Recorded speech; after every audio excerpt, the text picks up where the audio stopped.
नमस्कार दोस्तों, जय जोहार। मैं कौशल तिवारी और बेनिया संजय में आपका स्वागत है। छत्तीसगढ़ उन राज्यों में शामिल है जहां कुपोषण का मामला गंभीर स्थिति में।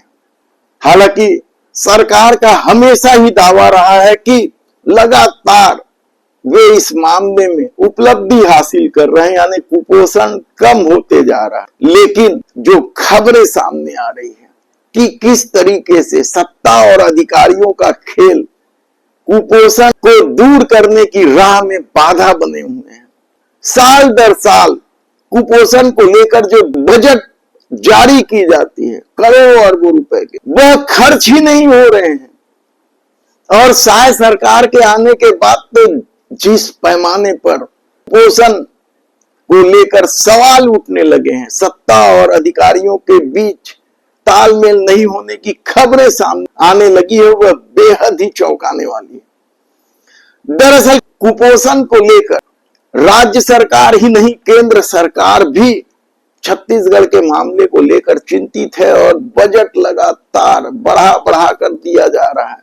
लेकिन छत्तीसगढ़ में यह खर्च ही नहीं हो रहा है, तो आप सोच सकते हैं कि कुपोषण से मुक्ति कब मिलेगी, कहना मुश्किल है।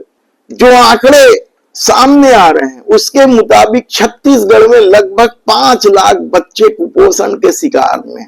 कुपोषण का राष्ट्रीय औसत 31.3% है और इसे लेकर छत्तीसगढ़ में कई योजनाएं भी बनी है, जिसमें पूरक पोषण आहार, मुख्यमंत्री सुपोषण आहार, मुख्यमंत्री बाल संदर्भ योजना जैसी योजनाएं भी शामिल। और इन तीनों योजनाओं में लाखों करोड़ों रुपए का बजट है और बजट खर्च ही नहीं हो रहा है।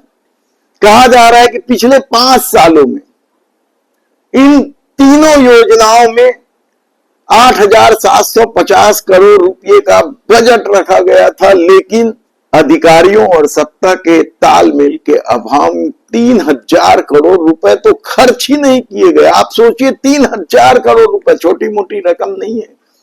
हालांकि एक आरोप यह भी लगते रहा है कि कुपोषण से मुक्ति के प्रयास में जो विज्ञापन दिए जाते हैं, जो प्रचार प्रसार किया जाता है, उसमें सत्ता ज्यादा खर्च करती है, क्योंकि चेहरे चमकाने हैं सबको।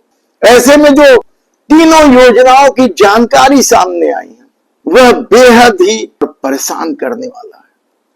पूरक पोषण आहार योजना के तहत पिछले 5 साल में 3,556 करोड़ रुपए का बजट था, लेकिन खर्च 2,736 करोड़ रुपए हुआ, यानी इस योजना के 822 करोड़ रुपए बच गए।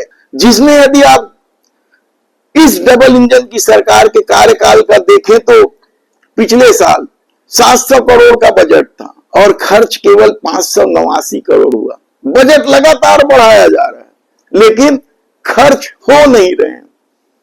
इसी तरीके से मुख्यमंत्री सुपोषण आहार योजना के तहत शायद सरकार के दौरान 150 करोड़ का बजट रख दिया गया था। हालांकि कम किया गया था, उससे पहले 600 करोड़ का बजट था और जिसमें 230 करोड़ रुपए भी खर्च हुए थे, लेकिन बजट कम कर दिया गया और 150 करोड़ के बजट में केवल 93 करोड़ रुपए ही खर्च किए गए। जबकि मुख्यमंत्री बाल संदर्भ योजना बेहद महत्वपूर्ण योजना मानी जाती है कुपोषण की लड़ाई में।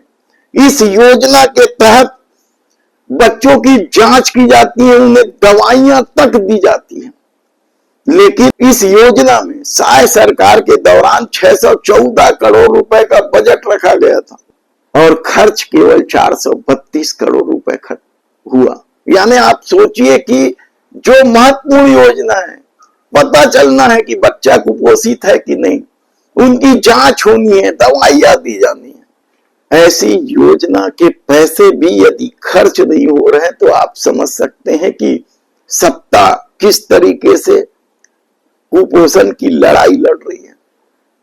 और ये ज्यादातर मामले आप हैरान हो जाएंगे आदिवासी इलाकों के हैं और विष्णुदेव साय आदिवासी मुख्यमंत्री के रूप में बिठाए गए हैं। उसके बाद भी यदि आदिवासी क्षेत्रों में कुपोषण की लड़ाई को लेकर किए जाने वाले खर्चे में कटौती की जा रही है या कंजूसी की जा रही है, तो कुपोषण की लड़ाई क्या सत्ता के लिए केवल एक कमाई का हथियार है?